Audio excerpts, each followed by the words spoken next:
Hello everyone. आज हम पढ़ेंगे सर्वेइंग इंट्रोडक्शन टू सर्वेइंग का लेक्चर 1 फंडामेंटल्स ऑफ सर्वेइंग। आइए जानते हैं सर्वेइंग क्या है, उसके उसके अंदर क्या है, उसके बारे में चलिए देखते हैं।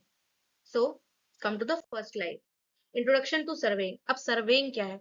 सर्वेइंग इंजीनियरिंग तो भूल जाइए। सबसे पहले मैं आपको बताऊंगी कि सर्वेइंग क्या होता है। कोई भी सर्वे करने का मतलब से आप क्या समझते हैं?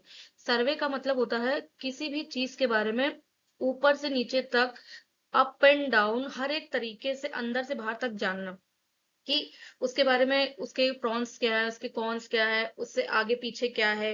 तो हर एक चीज के बारे में पूरी डिटेल में जानना, उसको कहते हैं किसी भी चीज का सर्वे करना। मेनली सर्वे प्लेसेस का होता है। तो इसी का मतलब होता है सर्वेइंग। अब उसमें इंजीनियरिंग जोड़ देते हैं तो वो इंजीनियरिंग के तरीके अलग हो जाते हैं, बस वो मेजरमेंट हो जाती है, उसमें कुछ मैकेनिक्स लग जाती है। सो यही तरीका होता है। अब हम सर्वेइंग जानेंगे कि सर्वेइंग इंजीनियरिंग में एक्चुअली है क्या।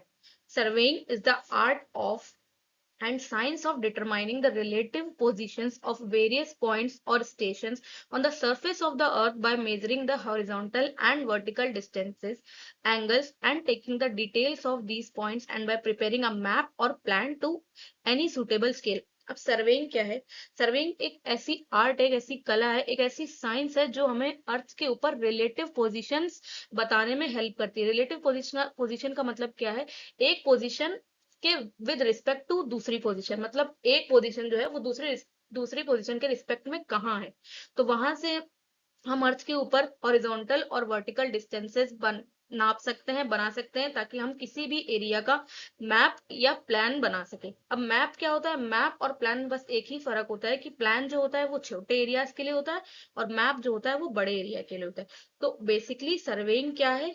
सर्वेइंग रिलेटिव पोजीशंस बताता है अर्थ के ऊपर, हमारी सरफेस ऑफ अर्थ के ऊपर, कि हम कोई भी प्लान या मैप बना रहे हैं, कोई भी ड्राइंग बना रहे हैं, तो हमें पता चले कि उसके पॉइंट्स हॉरिजॉन्टल और वर्टिकल डिस्टेंसेस में कितने, एक one one with respect to other क्या है। तो उसी को सर्वेइंग कहते हैं। अब ऑब्जेक्ट ऑफ सर्वेइंग क्या है? सर्वेइंग क्यों यूज कर रहे हैं? The object if of surveying is to prepare a map और plan to show the relative positions of the objects on the surface of the earth. जैसे कि मैंने बताया कि जो सर्वेइंग है उसी से हम मैप और किसी भी मैप और प्लान में रिलेटिव पोजीशंस बता सकते हैं कि किसी भी ऑब्जेक्ट की पोजीशन, एक एक ऑब्जेक्ट की पोजीशन दूसरे ऑब्जेक्ट की के रिस्पेक्ट में कहाँ है। हॉरिजॉन्टल है, वर्टिकल है, लेवल्ड है कि नहीं है, ऊपर है, नीचे है, ये हमें कैसे पता चलेगा? अगर हम कोई भी स्ट्रक्चर बना रहे हैं, कोई भी घर बना है, बिल्डिंग बना है, हमें कम से कम पता तो होना चाहिए कि साइट को इंस्पेक्ट तो करेंगे ना पहले। पता तो होना चाहिए कि उसके उसके आगे पीछे क्या है, वो कितनी दूरी पे है, हॉरिजॉन्टल डिस्टेंसेस, वर्टिकल डिस्टेंसेस, उसकी लेवलिंग क्या है, वो लेवल्ड है कि नहीं। तो ये सब सर्वेइंग के अंदर आएगा। द मैप और plan is drawn to some suitable scale. अब मैप और प्लान जो होते हैं वो कुछ सुटेबल स्केल पे बनते हैं, मतलब कुछ एक उनका अपना स्पेसिफिक स्केल होता है जिसके तौर पे हम मेजर कर सकते हैं कि कितनी से कितनी ड्राइंग का मेजरमेंट है। It also shows boundaries of districts, states and countries to.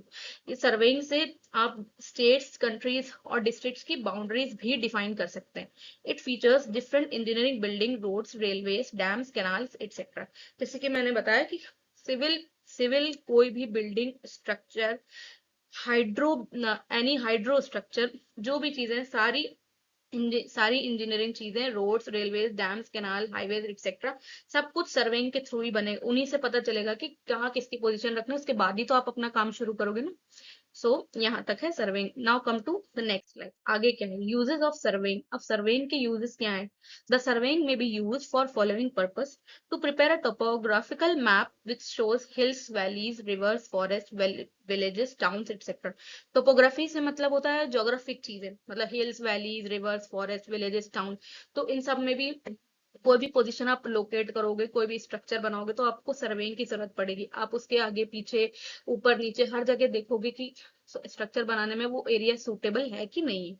अब to prepare a cadastral map which shows the boundaries of fields, plots, house and other properties. जैसे कि मैंने पहले ही बताया कि फील्ड्स, प्लॉट्स, हाउसेस, सब सब सर्वेइंग की मदद से ही बनेंगे। To prepare an engineering map which show the position of engineering work such as buildings, roads, railways, dams, canals. तो अभी भी मैंने आपको बताया कि जितनी भी इंजीनियरिंग बिल्डिंग्स हैं, वर्क्स हैं, वो सारे सर्वेइंग के थ्रू ही होंगे। अब to prepare a contour map, let me take a highlighter to prepare a contour map to know the topography of the area to find out the best possible sites for roads, railways, bridges, reservoirs, canals, etc. तो कोई भी अब कोई contour map हम तैयार कर रहे हैं कि जैसे मान लो रिवर्स बन रही है, रेलवेज बन रहे हैं, ब्रिजेस बन रहे हैं, तो इनके लिए तो बहुत बड़ा कंटूर मैप चाहिए। कंटूर इन द सेंस तो प्रॉपरली एक एक लाइन डिफाइंड होना कि कहाँ से कहाँ तक बाउंड्री शुरू हो रही है, कहाँ से कहाँ तक बन रही है। अब surveying is also use to prepare military map, geological map, archaeological map etcetera. Military map पता है, ये जो मिलिट्री साइट्स होती हैं, बॉर्डर्स जहाँ पे बहुत कह सकते हैं बैटल्स होते हैं, वार्स होते हैं, वो भी सब ऐसे सर्वेइंग की हेल्प से ही बनते हैं। जोलॉजिकल मैप, जोलॉजी जो जहाँ जो हिली एरियाज होते हैं, जहाँ पे रॉक्स होते हैं, सॉल्ट्स होते हैं वहां पे, तो वो जोलॉजिकल एरिया हो गया। आर्कियोलॉजिकल एरिया, अब आर्कियोलॉजिकल मैप हो गया आर्किटेक्चर से रिलेटेड, आर्किटेक्चर कोई भी बिल्डिंग स्ट्रक्चर प्लान, सो ये सब उसके अंडर आ जाएगा। For setting out work and transferring details from the map on the ground. अब सर्वेइंग से आप जो भी मैप में बना रहे हो, जो भी रिलेटिव पोजीशंस डिफाइन कर रहे हो, वो सब आप अब ग्राउंड में उतार दोगे उसको, मतलब उसका पूरा प्रोजेक्शन आप ग्राउंड में उतार दोगे। जो मैंने मैप में किया है अब मैं वो ग्राउंड में करने वाला हूँ। Okay, now come to next slide. Primary divisions of surveying. अब सर्वेइंग के प्राइमरी डिविजन्स क्या है? हमने पहले बताया आपको कि सर्वेइंग जो है वो अर्थ सरफेस पे ही होगा, अर्थ सरफेस के ऊपर ही होगा। हम पता करेंगे कि जो अर्थ सरफेस पे कोई किसी भी चीज की पोजीशन है, हम कैसे बता सकते हैं कि किसी की पोजीशन इतनी दूर है या उतनी दूर है? तो सर्वेइंग की मदद से ही हम अर्थ के ऊपर हर सरफेस की रिलेटिव पोजीशंस बता सकते हैं। अब we know that the shape of the earth is spheroidal. So अभी तक ये पक्का नहीं हो, तो कोई कहता था गोल है, कोई कहता था कि ओवल है, तो उसका जो अर्थ का जो शेप है वो अभी तक डिफाइन नहीं हुआ, तो इसलिए उसको स्फेराइडल बोल दिया है। दस the surface is obviously curve, obviously it is curve. Difference in length of equator and polar axis is 42.95। Equator और पोलर एक्सिस के बीच में का जो डिफरेंस है 42.95 किलोमीटर। कोई भी ऐसे इंजीनियरिंग सर्विसेज के एग्जाम्स में ये आपसे डायरेक्टली भी पूछ सकते हैं कि जो वैल्यू है length of equator and polar axis के बीच में 42.95 है, और एवरेज रेडियस क्या है? एवरेज रेडियस का मतलब ये है, अब एक्चुअली जो हमारी अर्थ है वो यहाँ से मैंने देख रहे हैं आप स्फेरॉइडल शेप है, तो अब कहीं से भी आप नापे तो रेडियस अलग अलग हो सकते हैं, इसलिए उसको एवरेज रेडियस लिया गया। कोई एक मेन रेडियस नहीं, सारे रेडियस का एक एवरेज ले लिया, तो 36371 उसका रेडियस होगा। अब surveying is primarily divide into two types considering the curvature of the earth surface. अब सर्वेइंग जो है वो अर्थ सरफेस के कर्वेचर को कंसीडर करने के तौर पे दो तरह के होते हैं, एक ये प्लेन सर्वेइंग, एक ये आपका जियोडेटिक सर्वेइंग। ज्यादा तो डिटेल में नहीं बताऊंगी, नेक्स्ट लेक्चर्स में बताऊंगी कि प्लेन सर्वेइंग और जियोडेटिक सर्वेइंग क्या है। फिलहाल आप ये जानिए कि डिविजन्स ऑफ सर्वेइंग में प्लेन सर्वेइंग जो बेसिक जो होते हैं वो प्लेन सर्वेइंग और जियोडेटिक सर्वेइंग होते हैं।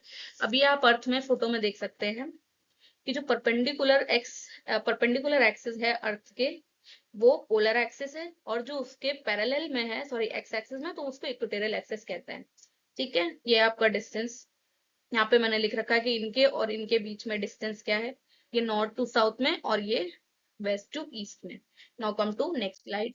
इंट्रोडक्शन टू सर्वेइंग तो चल ही रहा है। Level surface. अब लेवल सरफेस क्या है? अर्थ के ऊपर जो है वो लेवल सरफेस क्या है, देखो आप। Level surface is a curved surface parallel to the Earth's surface at every point, a surface which at every point is perpendicular to the plumb line or the direction in which gravity acts. A level surface is an equipotential surface. अब देखो, आप मान लो कि ये तुम्हारी earth surface है, अब इसी के पैरेलल, इसी की सीध में जो जा रही है वो आपका लेवल सरफेस होगा हमेशा, जो कि इक्विपोटेंशियल हमेशा, हाँ क्या है, हाँ इक्विपोटेंशियल सरफेस में ही, इक्विपोटेंशियल सरफेस जैसे ही उसको हम कंसीडर करेंगे। अब यहाँ पे जैसे आपका कोई ट्राइपॉड रखा है, क्योंकि अब आगे डिवाइसेस के बारे में बताऊंगी कि डिवाइसेस कैसे यूज करे जाते हैं। अब जैसे यहाँ से आप कोई विजन कर रहे हो, कुछ देख रहे हो, तो जो सीधे जो आपका विजन जाएगा वो हॉरिजॉन्टल लाइन होगी। यहाँ से आप जो देखेंगे वो लाइन ऑफ साइट होगी, जहां तक आपकी नजर जाएगी। और जो अर्थ के पैरेलल है वो लेवल लाइन होगी, जो लाइन अर्थ के पैरेलल होगी, लेवल सरफेस के ऊपर होगी, वो लेवल लाइन होगी। और जो सरफेस अर्थ के सरफेस से पैरेलल होगा वो लेवल सरफेस होगी, और ये आपकी वर्टिकल लाइन होगी। ओके, देन लेवल लाइन क्या है? Level line in the level surface is called level line.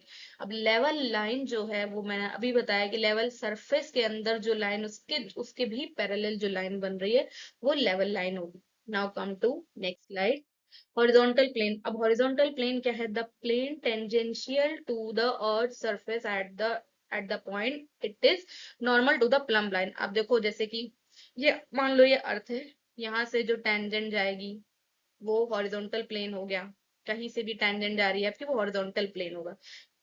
आप खुद भी ऐसे एक्सपीरियंस करके देख सकते हो कि अगर आप अर्थ के ऊपर खड़े हो तो आपको तो वो सीधे सीधे ही दिख रही है ना, नीचे एकदम सीधे दिख रही है, तो वो हॉरिजॉन्टल प्लेन में ही कंसिडर किया जाएगा।